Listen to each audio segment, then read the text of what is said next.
Hi hello ಸ್ನೇಹಿತರೆ, ಎಲ್ಲರೂ ಹೇಗಿದ್ದೀರಿ? ತುಂಬ ಸೂಪರ್ ಆಗಿದ್ದೀರಿ ಅಂದ್ಕೊಂಡಿದ್ದೀನಿ. ಸ್ನೇಹಿತರೆ, ಈ ಒಂದು ನ್ಯೂಸ್ ಬರ್ತಾ ಇದೆ. ಅಹಮದಾಬಾದ್ ಅಂದರೆ ಮಹಾರಾಷ್ಟ್ರದ ಅಹಮದಾಬಾದ್ನಲ್ಲಿ ಒಂದು ಹಳ್ಳಿಯೊಂದರಲ್ಲಿ ನಡೆದಂತಹ ಘಟನೆ ಇಡೀ ದೇಶದಾದ್ಯಂತ ತುಂಬ ವೈರಲ್ ಆಗ್ತಾ ಇದೆ. ಈ ಒಂದು ಸುದ್ದಿ ಅತ್ಯಂತ ಘನಘೋರವಾಗಿದೆ. ಹಳ್ಳಿ ಎಂದಾಗ ಹಸು, ಮೇಕೆ, ಕುರಿ, ಎಮ್ಮೆ, ನಾಯಿ, ಬೆಕ್ಕು ಈ ರೀತಿ ಅನೇಕ ಪ್ರಾಣಿಗಳನ್ನು ಹಳ್ಳಿಯಲ್ಲಿ ನಾವು ಸಾಕ್ತಾ ಇರ್ತೀವಿ. ಆ ಪಕ್ಷಿಗಳಿರ್ಬೋದು, ಪ್ರಾಣಿಗಳಿರ್ಬೋದು, ಹಸು ಇರ್ಬೋದು. ಈ ರೀತಿ ನಾವು ಸಾಕುವ ಸಂದರ್ಭದಲ್ಲಿ ನಾವು ಸಾಕ್ತಾ ಇರುವಂಥ ಪ್ರಾಣಿಗೆ ಏನಾದರೂ ಒಂದು ಸ್ವಲ್ಪ ಹುಷಾರು ತಪ್ಪಿದ್ರೂ ಬಹಳಷ್ಟು ಫೀಲಿಂಗನ್ನು ಮಾಡ್ಕೊತೀವಿ. ಅಥವಾ ಒಂದು ಪ್ರಾಣಿ ನಾವು ಸಾಕ್ತಾ ಇರುವಂತಹ ಒಂದು ಪ್ರಾಣಿ ಏನಾದರೂ ಜೀವ ಬಿಟ್ಟರೆ ಮನುಷ್ಯರು ಏನು ಮರಣ ಹೊಂದ್ತಾರೆ, ಆ ರೀತಿ ಮರಣ ಹೊಂದಿದಾಗ ಯಾವ ರೀತಿ ನಾವು ದುಃಖವನ್ನು ವ್ಯಕ್ತಪಡಿಸ್ತೀವೋ ಅದೇ ರೀತಿಯ ದುಃಖವನ್ನು ಹಳ್ಳಿಯ ಜನ ವ್ಯಕ್ತಪಡಿಸ್ತಾರೆ. ಇದು ಸಿಟಿಲಿರೋ ಜನಕ್ಕೂ ಹಳ್ಳಿಲಿರೋ ಜನಕ್ಕೂ ಒಂದು ಸ್ವಲ್ಪ ವ್ಯತ್ಯಾಸ ಇದ್ದೇ ಇರುತ್ತೆ. ಯಾಕೆಂದರೆ ಅವರೇ ಸಾಕಿದಂತಹ, ಅವರು ಬಹಳ ಪ್ರೀತಿಯಿಂದ ಕಾಳಜಿಯಿಂದ ನೋಡ್ಕೊತಾ ಇದ್ದಂಥ ಒಂದು ಪ್ರಾಣಿ ಏನಾದರೂ ಜೀವಕ್ಕೆ ತೊಂದರೆ ಆದರೆ ತುಂಬ ದುಃಖ ಪಡುವಂತಹ ಹಳ್ಳಿಯ ಮುಗ್ಧ ಜನರನ್ನು ನಾವು ನೋಡಿದ್ದೇವೆ. ಈ ಒಂದು ನ್ಯೂಸ್ ಅದೇ ಒಂದು ಸಾಲಿನಲ್ಲಿ ಬರ್ತಾ ಇದೆ. ಯಾಕೆ ಅಂದರೆ ಒಂದು ಬೆಕ್ಕು ಅಂದರೆ ಒಂದು ಹಾಳು ಬಾವಿ, ಮನೆ ಹತ್ತಿರದಲ್ಲಿ ಒಂದು ಹಾಳು ಬಾವಿ ಇರುತ್ತೆ. ಹಾಳು ಬಾವಿನ ಹಾಗೆ ಖಾಲಿ ಬಿಟ್ಬಿಟ್ಟಿರ್ತಾರೆ ಅವರು. ಆಕಸ್ಮಿಕವಾಗಿ ಆ ಹಾಳು ಬಾವಿಗೆ ಒಂದು ಬೆಕ್ಕು ಅಂದರೆ ಅವರು ಸಾಕಿದಂಥ ಒಂದು ಬೆಕ್ಕು ಬಿದ್ದೋಗುತ್ತೆ. ಆ ಬೆಕ್ಕು ಜೋರ ಬಡ್ಕೊತಾ ಇರುತ್ತೆ, ಕಿರಿಸ್ತಾ ಇರುತ್ತೆ. ಇದನ್ನು ಕೇಳಿಸಿಕೊಂಡಂತಹ ಮನೆಯವರು, ಅಯ್ಯೋ ನಮ್ಮ ಬೆಕ್ಕು ಬಿದ್ದೋಗಿದೆಯಲ್ಲ, ಕಾಪಾಡಬೇಕು ಅಂತ ಆ ಮನೆಯವರೆಲ್ಲ ಬಂದು ನೋಡ್ತಾ ಇದ್ದಾರೆ. ಆ ಪಾಳು ಬಿದ್ದಿರುವಂತಹ ಬಾವಿ ಒಳಗೆ ಬೆಕ್ಕು ಬಿದ್ದೋಗಿ ಬಹಳಷ್ಟು ರೋದನ, ಬೆಕ್ಕು ಕೂಗ್ತಾ ಇರ್ತದೆ, ಅಳ್ತಾ ಇರ್ತದೆ, ಮಿಯೋ ಅಂತ ಬಡ್ಕೊತಾ ಇರ್ತದೆ. ಆಗ ಮನೆಯವರು ಏನಾದರೂ ಮಾಡಿ ಕಾಪಾಡಬೇಕಲ್ಲ ಅಂದ್ಬಿಟ್ಟು ಆ ಬೆಕ್ಕನ್ನು ಕಾಪಾಡಲಿಕ್ಕೆ ಈಗ ಆ ಮನೆಯವರು ಒಬ್ಬರು ಇಳಿತಾರೆ.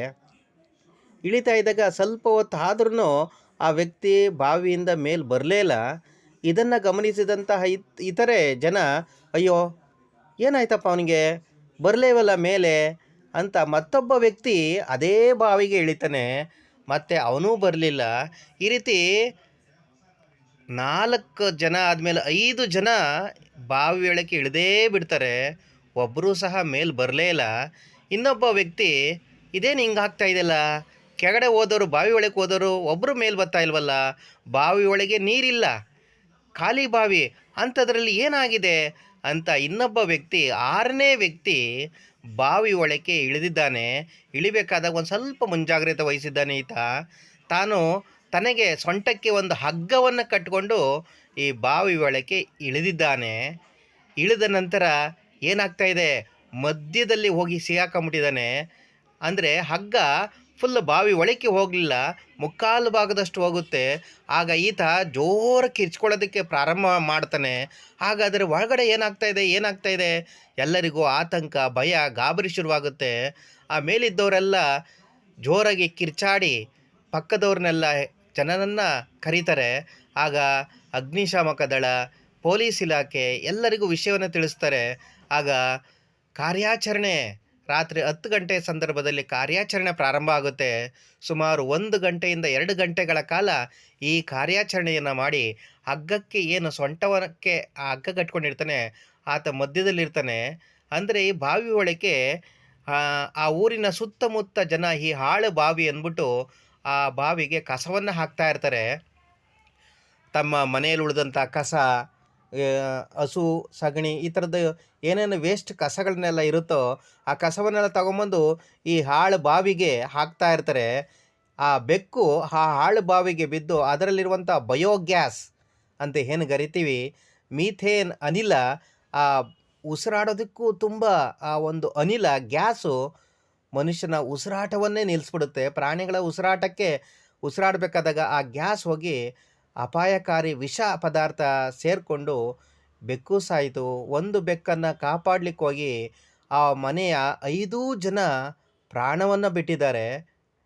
ಕೊನೆಗೆ ಆ ಮಧ್ಯದಲ್ಲಿ ಮುಕ್ಕಾಲು ಭಾಗದಷ್ಟು ಹಗ್ಗವನ್ನು ಕಟ್ಕೊಂಡೋಗಿದ್ದಂಥ ವ್ಯಕ್ತಿಯನ್ನು ಅಗ್ನಿಶಾಮಕ ದಳ ಮತ್ತು ಪೊಲೀಸ್ನವರು ಆತನನ್ನು ಕಾಪಾಡಿ ಆಸ್ಪತ್ರೆಗೆ ಸೇರಿಸಿದ್ದಾರೆ.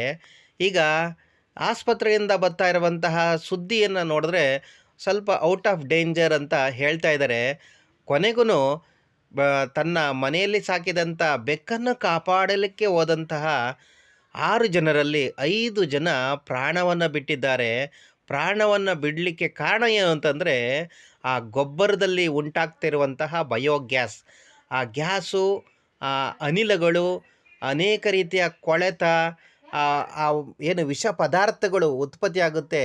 ಇದರಿಂದ 5 ಜನರು ವಿಲವಿಲ ಒದ್ದಾಡಿ ಪ್ರಾಣವನ್ನು ಬಿಟ್ಟಿದ್ದಾರೆ. ಸ್ನೇಹಿತರೆ, ನಾವು ಹಾಳು ಬಾವಿ ಅಂತ ಖಾಲಿ ಬಿಡೋದಾಗಲಿ, ನಂತರ ಬೋರ್ವೆಲ್ಲು ನೀರು ಬಿಡಲಿಲ್ಲ ಅಂತ ಬೋರ್ವೆಲ್ ನೋಡಿ, ಮೊನ್ನೆ ತಾನೇ ಒಂದು ನ್ಯೂಸ್ ಬಂತು, ಬಾವಿಯಲ್ಲಿ ಸಾತ್ವಿಕನ ಮಗು ಬಿದ್ದೋಗಿತ್ತು. ಈ ಥರ ಘಟನೆಗಳು ಸಂಭವಿಸ್ಬಿಡ್ತವೆ. ಆದ್ದರಿಂದ ಈ ಖಾಲಿ ಬಾವಿಯನ್ನು ಬಿಟ್ಟು ಈ ರೀತಿ ಇಡೀ ದೇಶದಾದ್ಯಂತ ದೊಡ್ಡ ದುರಂತ ಆಗಿದೆ. ಖಾಲಿ ಬೋರ್ವೆಲ್ ಆಗಲಿ, ಈ ರೀತಿ ಖಾಲಿ ಬಾವಿಗಳನ್ನು ಹಳ್ಳಿಯಲ್ಲಿ ಜನ ಈ ರೀತಿ ಖಾಲಿ ಬಿಡೋದ್ರಿಂದ ಎಷ್ಟು ಜೀವಕ್ಕೆ ಕುತ್ತು ಬಂದಿದೆ.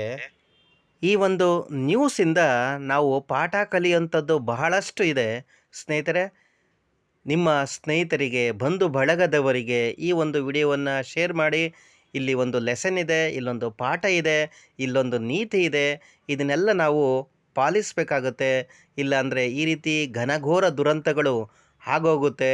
ನಾವು ಏನೋ ಒಂದು ಜೀವವನ್ನು ಕಾಪಾಡಲಿಕ್ಕೆ ಹೋಗಿ ತಮ್ಮ ಜೀವಕ್ಕೆ ಕುತ್ತು ತರುವಂತಹ ಈ ಒಂದು ಘಟನೆಗಳು ಮರುಕಳಿಸದಾಗೆ ಇರಲಿ. ಈ ಒಂದು ವಿಷಯ ಎಲ್ಲರಿಗೂ ತಲುಪುವಂತೆ ಮಾಡಿ. ಸ್ನೇಹಿತರೆ, ನೀವೇನಾದರೂ ಫಸ್ಟ್ ಟೈಮ್ ನಮ್ಮ ವಿಡಿಯೋ ಚಾನಲ್ ನೋಡ್ತಿದ್ರೆ ದಯವಿಟ್ಟು ಸಬ್ಸ್ಕ್ರೈಬ್ ಮಾಡ್ಕೊಳ್ಳಿ, ಲೈಕ್ ಮಾಡಿ, ಕಮೆಂಟ್ ಮಾಡಿ. ಎಲ್ಲರಿಗೂ ಧನ್ಯವಾದ. Thank you.